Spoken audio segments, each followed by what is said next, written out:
about freedom of speech, Mr. Vice President. Yeah. I'm sure you saw the news last night that Jimmy Kimmel's ABC show was pulled indefinitely after the FCC chairman, Brennan Carr, made sort of a mafioso threat to go after the network in response to Kimmel's remarks about the assassination. Now, the substance of those remarks from Kimmel aside, and to be clear, he was wrong, flat out wrong factually, isn't the First Amendment at risk when the FCC chairman tries to intimidate a news network over content that he personally disagrees with or that the state disagrees with? Well, the First Amendment of the Constitution protects against government censorship of individuals. And we ought ever to be vigilant to ensure the right of every American to express their views without government interference or censorship.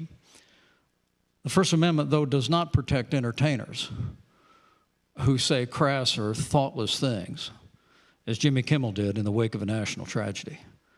And private employers have every right to dismiss employees, whether they're television talk show hosts or otherwise, if they violate the standards of that company. Now, I would have preferred that the chairman of the FCC had not weighed in. That's the.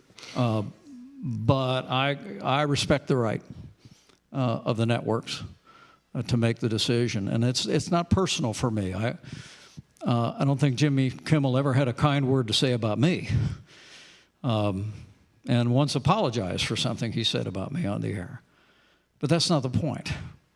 The point in this case is that in the wake of a heartbreaking tragedy impacting people across the country, that he would act in such a callous and thoughtless way, and I respect the right of his employer to make that decision.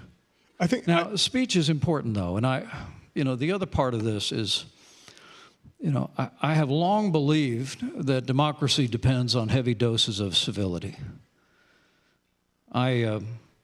During the course of my 20 years in public office, I tried to manifest that. It proceeded out of my Christian faith.